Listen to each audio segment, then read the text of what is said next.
O Eurobic está a ser alvo de uma inspeção do Banco de Portugal por branqueamento de capitais. A notícia da rúbrica de primeira mão da TVI 24, Isabel dos Santos é a maior acionista do Eurobic, com uma participação de 42,5% através da Santoro e da Fini Santoro. A inspeção já decorria antes do arresto de contas e participações em empresas angolanas da filha de José Eduardo dos Santos, que foi decretado a 23 de dezembro pelo Tribunal Provincial de Luanda. A inspeção é apelidada de normal pelo Banco de Portugal, que garante acompanhar com regularidade as atividades dos bancos angolanos em território nacional. A última inspeção foi feita em 2015. 2 anos depois, o Banco BIC português mudou de nome para Eurobic. Isabel dos Santos saiu dos órgãos sociais e o ex-ministro das Finanças, Fernando Teixeira dos Santos, assumiu a presidência do banco.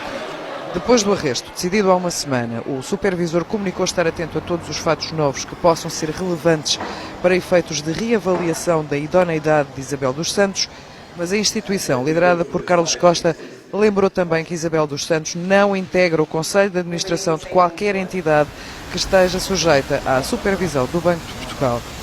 Nas últimas reações ao arresto, a filha de José Eduardo dos Santos diz que as suas empresas foram condenadas à morte, admite o risco de fecho de algumas e lembra que entre mais de uma dúzia de empresas que criou em Angola, emprega qualquer coisa como 10 mil pessoas. Isabel dos Santos considera ainda que o processo judicial é politicamente motivado e acusa o Tribunal de não a ter ouvido nem tampouco ter notificado os seus advogados para o efeito.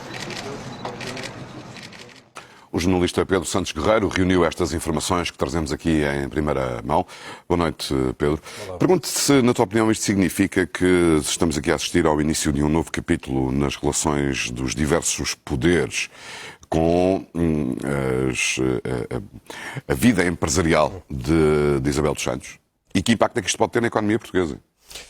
Essas relações, na verdade, começaram de uma forma muito discreta a mudar há relativamente pouco tempo, mas sobretudo depois do caso Espírito Santo, que teve um escândalo monumental em Angola, no BES Angola. No BES houve muito dinheiro que desapareceu em transferências, precisamente. E tem havido algumas alterações muito discretas ao longo dos últimos anos. Uma delas estava nesta peça. Isabel dos Santos estava na administração do Eurobic. O Eurobic era o BIC que comprou o BPN, se bem nos lembramos, e deixou de estar. Neste momento não tem funções executivas nos órgãos sociais do banco de que é acionista. Além disso, Isabel dos Santos já foi uma grande acionista do BPI, hoje já não é. Teve uma guerra, se quisermos, com os espanhóis de La Caixa, e o La Caixa neste momento é que controla, como sabemos, o BPI. Agora, o que nós vemos há uma grande atenção do Banco de Portugal em matéria de branqueamento de capitais. Esta inspeção, que foi aberta no final do ano passado, segue-se a uma anterior de 2015. Em 2015 foi feita também uma inspeção em matéria de branqueamento de capitais para ver se o Eurobic está a cumprir todos os mecanismos. E é isso também que desta vez se quer observar. Ou seja, os bancos são obrigados, sempre que há determinados movimentos, transferências muito elevadas, levantamentos, depósitos muito elevados, imediatamente disparam os alarmes e é o próprio banco que tem a obrigação de reportar ao Ministério Público e à Polícia Judiciária esses movimentos. E o que o Banco de Portugal quer verificar é se esses mecanismos estão a ser cumpridos em todas as situações no Eurobic, e há uma especial atenção a bancos angolanos, e vale a pena dizer que não é por preconceito, é porque de facto o histórico, quer no que diz respeito, por exemplo, ao BES Angola, como falávamos, quer quanto ao facto de sabermos que há, mesmo no BES Angola, houve levantamentos de malas de dinheiro que desapareceram. E Angola está, como sabemos, muito mal qualificada em rankings internacionais de corrupção. Portanto, há uma grande preocupação do Banco de Portugal em matérias como esta. Achas que a investigação judicial que está em curso neste momento em Luanda e que tem provocado esta reação de Isabel dos Santos, que diz que está a condenar à morte as empresas cujas participações foram arrestadas, achas que, atendendo ao peso que os investimentos de Isabel dos Santos em Portugal poderá chegar de alguma forma à justiça portuguesa e ao país esta investigação judicial que está a ser desenvolvida pelas autoridades angolanas? Essa é outra informação que nós apuramos e vamos desenvolver na TV24 dentro de uma hora mais ou menos. É que a que está em cima da mesa em Angola, precisamente, pedir às autoridades portuguesas também o congelamento das contas de Isabel dos Santos em Portugal. A sua presença em Portugal hoje é menos poderosa do que já foi, já não tem tantas participações como teve no passado, mas é uma empresária muitíssimo importante no país. Há uns anos isto seria visto como uma afronta à Angola, se isto acontecer. Neste momento, Isabel dos Santos está isolada perante o poder vigente em Angola. Portanto, o impacto em Angola não será o mesmo se de facto este pedido chegar à Justiça Portuguesa de congelamento de contas, mas obviamente a empresária vai dramatizar, como tem feito aliás nos últimos dias, o eventual impacto destas decisões. E as ondas de choque serão imprevisíveis também na economia portuguesa? Sim, embora não seja correto dizer que as empresas estão condenadas à morte. O dinheiro fica dentro das empresas, as empresas continuam a ser geridas. Aquelas participações é que não podem ser vendidas durante o período da providência cautelar, a não ser que Isabel dos Santos faça uma garantia bancária naquele valor, isso é o que acontece em Portugal, então o arresto é levantado. Pedro Santos Guerreiro, esta decisão do Banco de Portugal de abrir esta inspeção significa que há uma suspeita de branqueamento de capitais que recai sobre Isabel dos Santos? Significa que o Banco de Portugal tem estado muito atento ao longo dos últimos anos a tudo o que é movimentos potenciais de branqueamento de capitais. Os bancos têm determinados mecanismos que são obrigados a cumprir quando há determinadas transferências ou determinados depósitos de um determinado valor ou levantamentos. Tem que comunicar não ao Banco de Portugal, ao Ministério Público e à Polícia Judiciária. E o Banco de Portugal tem que zelar pelo cumprimento desses mecanismos. Ora, já foi feita uma inspeção ao Eurobic, o Eurobic que se chamava BIC e que foi o banco que comprou o BPN, já tinha feito uma inspeção em 2015, de que resultaram uma série de recomendações. O banco teve várias alterações, entretanto. Isabel dos Santos saiu da administração do Eurobic e entrou Fernando Teixeira dos Santos, que foi uma personalidade cuja entrada ao Banco de Portugal viu com muitos bons olhos, precisamente por questões de idoneidade, pela boa idoneidade e reputação. E, entretanto, o Banco de Portugal quis verificar ou validar se esses mecanismos estão a ser cumpridos e abriu esta nova inspeção.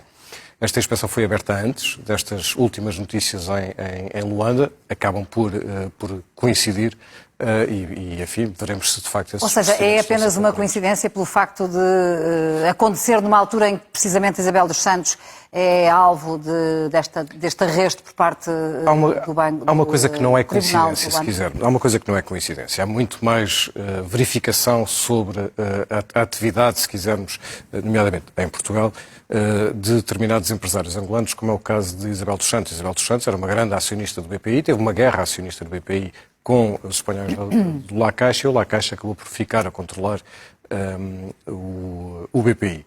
E, de facto, a engenheira Isabel dos Santos tem muitas participações em Portugal, tem muitos negócios em Portugal, já teve mais, mas tem muitos negócios importantes em Portugal, tem também parcerias com empresas portuguesas em Luanda, e o que é que aconteceu esta semana que é muito relevante? Foi esta decisão de arresto e de congelamento das contas bancárias em Angola. O que é que nós também podemos avançar em primeira mão?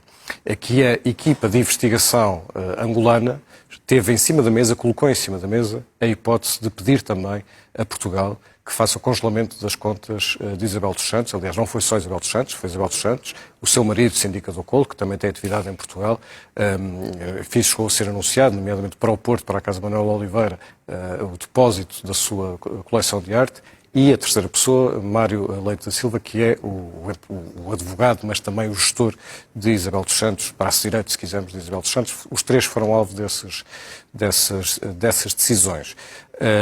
Ora, o que nós também sabemos é as razões pelas quais o Tribunal decidiu a favor desta providência cautelar. Em causa está basicamente uma acusação ou uma suspeita em Angola de que Isabel dos Santos, ao longo dos últimos anos, pelas posições que teve de poder direto em Angola, através de várias empresas, como a Sonangol e não só, quer pela sua relação com o presidente, seu pai, José Eduardo dos Santos, que houve, no fundo, um aproveitamento dessas relações e que o Estado angolano foi lesado. Ou seja, houve dinheiro que foi usado por Isabel dos Santos para os seus investimentos. Aliás, isso aconteceu em Portugal. A EFASEC foi comprada também com dinheiro de uma empresa pública, a ENDE angolana. A Sonangol também financiou a entrada de Isabel dos Santos na Galp em Portugal. Há diversos outros processos que estão a ser investigados em Luanda. O negócio dos diamantes, a barragem de Caculo Cabaça, o projeto do Porto da Barra do Dante, tudo isto está a ser investigado em Luanda. E Luanda ou melhor, a Justiça de Angola diz que o valor total em que Isabel dos Santos terá lesado o Estado angolano é cerca de 1.000 milhões de euros, 1,1 mil milhões de dólares.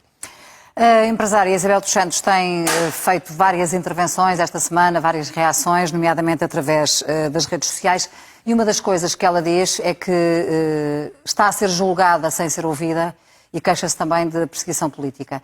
Ela, de facto, devia ter sido ouvida nesta fase em que decorre esta investigação? Não. Houve várias declarações que foram feitas nas redes sociais, houve entrevistas, ainda hoje foi publicada no Jornal de Negócios uma entrevista por escrito. Isabel dos Santos antes nunca dava entrevistas e agora de repente tem essa começou a dar. preocupação de explicar? Não, percebe-se porquê, não é? Está muito aflita e acusada e, portanto, entende que deve falar. Diz que está a ser julgada sem ser ouvida. Porquê é que não tem razão? Nós estamos a falar de uma providência cautelar.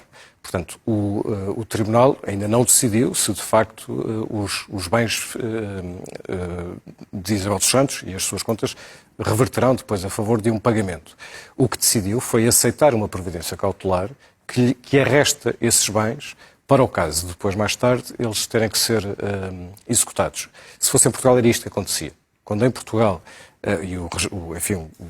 as normas não são as mesmas, como é evidente, mas o regime jurídico é relativamente semelhante, ou foi fundado sobre as mesmas bases, se quisermos. Em Portugal, se houver um processo de arresto de bens, é exatamente assim que acontece. Não, os proprietários desses bens não são avisados, porque o Tribunal tem receio que o proprietário venda os bens. Portanto, primeiro arresta e só depois é que comunica, e então sim começa a ação principal, a chamada ação principal, em que, obviamente, a Isabel dos Santos tem que ser ouvida e tem todo o direito... Mas numa fase posterior a esta? Numa fase posterior, aí de se defender. Também diz outra coisa, na entrevista hoje ao Negócios, que isto condena as empresas à morte. Isso também não é verdade, porque as empresas, claro que são alvo de instabilidade, mas não sai dinheiro nenhum das empresas. A sua atividade normal permanece.